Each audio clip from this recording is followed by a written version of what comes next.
돈이 많으면 행복할까요? 행복할 것 같다고 대부분 생각합니다.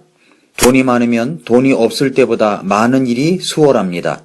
아플 때 병원비 걱정도 덜하고 집 살 돈을 마련하느라 고생할 필요도 없으며 자녀에게 더 좋은 교육 환경을 만들어 줄 수도 있습니다. 그러나 돈으로 행복을 살 수 있느냐는 질문이 나오면 다들 멈칫합니다. 성경은 말씀하시기를 마음이 가난한 자는 복이 있다고 말씀하고 있습니다. 실제로 돈이 불화를 일으켜서 행복을 앗아가는 사례도 자주 접할 수 있습니다. 부부싸움도 사람들을 상해하는 것도 사람들을 속이는 것도 다들 돈 때문입니다. 또 내가 웬만큼 재산이 있어도 다른 사람이 더 잘 살면 우리는 상대적 박탈감을 느낍니다. 상대성 빈곤감이 일어납니다. 그렇다면 돈과 행복의 교차점은 어디쯤일까요? 올해 노벨 경제학상 수상자로 선정된 앵거스 디턴 프린스턴 대학교 교수는 돈과 행복의 상관관계에 대해서 연구를 했습니다.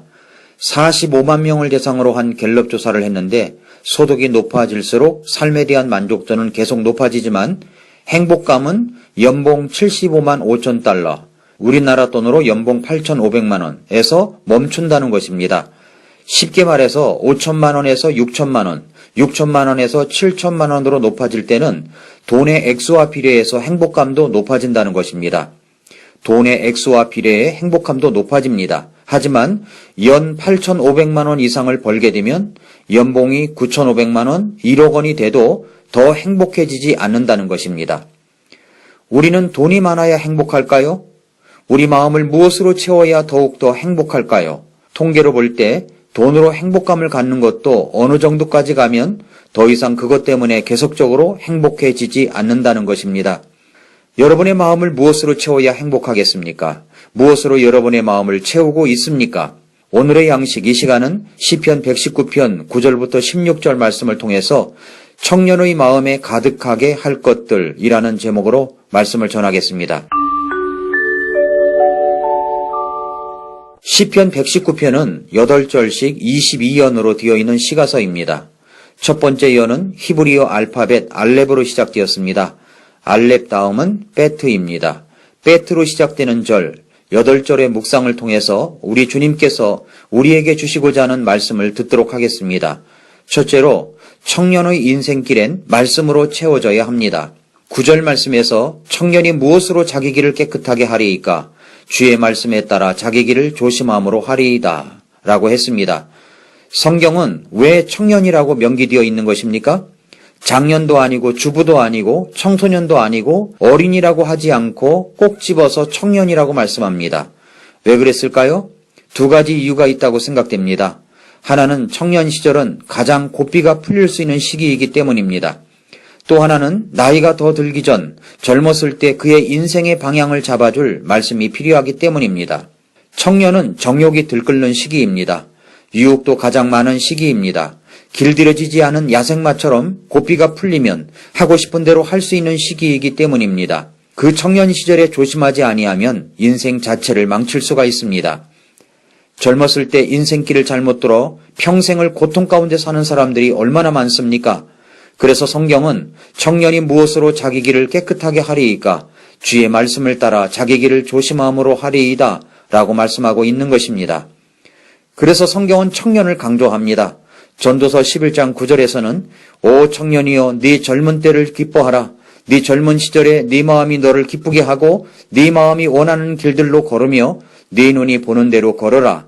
그러나 이 모든 일들로 인하여 하나님께서 너를 심판자리로 데려가실 줄 너는 알라 라고 말씀했습니다. 그렇게 열정이 넘치는 청년들이 말씀으로 그의 마음을 채워진다면 야생마는 야생마인데 길들여진 야생마로서 힘을 조절하고 크게 쓰임받는 인생이 될 것입니다. 이 말씀은 청년만 이야기하는 것이 아니라는 것은 여러분들이 잘 아실 것입니다. 저도 여러분도 다 해당됩니다. 우리가 살아가는 인생길에 우리 마음을 채워야 할 것은 바로 하나님의 말씀입니다. 성경은 우리 마음에 말씀을 채우라고 하십니다. 11절은 이렇게 말씀하십니다. 내가 주께 죄를 짓지 아니하려고 주의 말씀을 내 마음속에 숨겼나이다.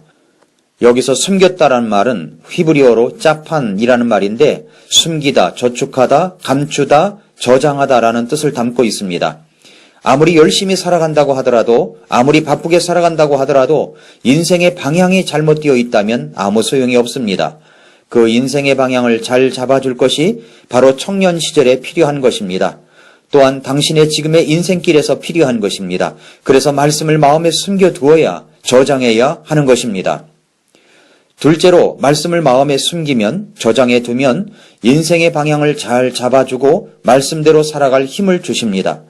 시편 119편의 둘째 연인 9절부터 16절까지는 두 부분으로 나뉘어져 있습니다. 9절부터 12절, 13절부터 16절입니다. 첫 번째 파트는 말씀을 마음에 숨겨야 한다고 강조합니다. 두 번째 파트는 말씀을 마음에 숨길 때 일어나는 결과들이 있음을 말씀합니다. 말씀을 마음에 숨길 때, 저장할 때 일어나는 결과들이 어떤 것이 있습니까? 첫째, 간증이 있습니다.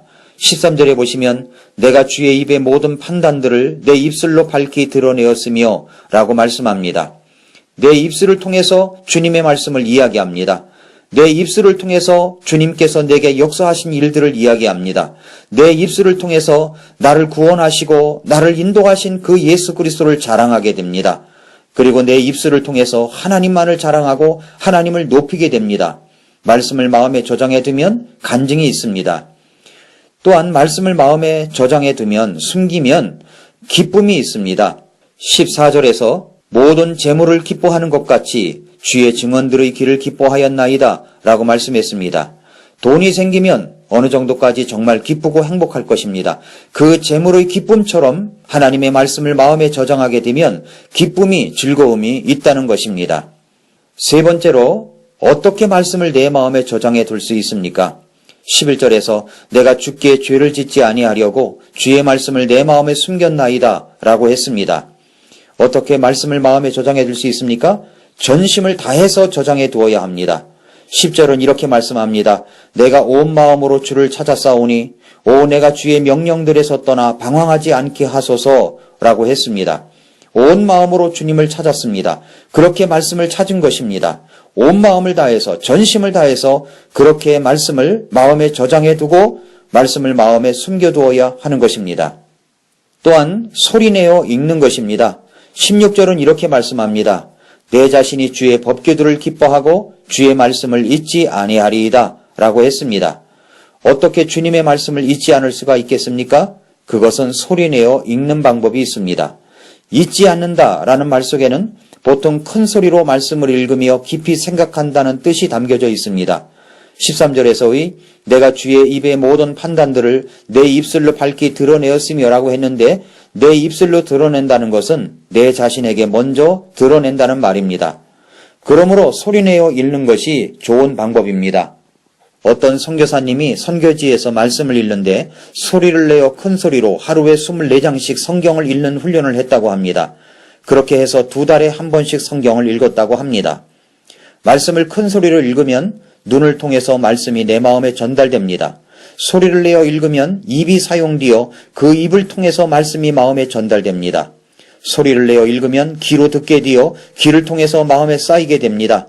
소리를 내어 읽으면 눈으로 읽고 입술로 말하고 귀로 들음으로 생각을 통해서 말씀이 마음에 저장하게 됩니다. 15절에서 내가 주의 훈계들을 묵상하고 주의 길들에 관심을 기울이며 라고 했습니다. 그렇습니다. 그렇게 말씀을 마음에 저장해 두면서 숨겨두면서 말씀을 묵상하는 것입니다. 그렇게 되면 주님의 길들에, 주님께서 하시고자 하는 일들에 관심을 기울이게 되는 것입니다. 그렇다면 그렇게 함으로 돌아오는 결과는 무엇입니까? 첫째로 인생의 방향을 정확하게 잘 잡아서 걸어갈 수 있습니다. 9절에서 청년이 무엇으로 자기 길을 깨끗하게 하리이까? 주의 말씀을 따라 자기 길을 조심함으로 하리이다 라고 말씀했습니다. 한 번 가면 돌아올 수 없는 길이 인생길입니다. 그 인생길을 가치 있고 보람 있고 하나님이 원하시는 뜻대로 살아가기 위해서 우리 인생의 방향을 잘 잡고 걸어가야 합니다. 어떻게 그렇게 될 수 있습니까? 말씀을 마음에 저장해 두면 그 말씀이 우리를 인도하는 것입니다. 그렇게 말씀을 마음에 저장함으로 돌아오는 결과, 두 번째는 인생에 큰 기쁨과 즐거움이 있습니다. 12절에서 오 찬송을 받으실 주여 주의 법규들을 내게 가르치소서라고 했습니다. 찬송이 있다고 했습니다. 14절에서 모든 재물을 기뻐하는 것 같이 주의 증언들의 길을 기뻐하였나이다. 기쁨이 있다고 했습니다. 16절에서 내 자신이 주의 법규들을 기뻐하고 주의 말씀을 잊지 아니하리이다. 또한 여기서도 기쁨이 있다고 했습니다. 사랑하는 성도 여러분, 인생길은 그리 만만한 길이 아닙니다. 조심하지 아니하면 언제 어느 때에 유혹에 빠져들고 악한 사람들에게 당할지 모릅니다.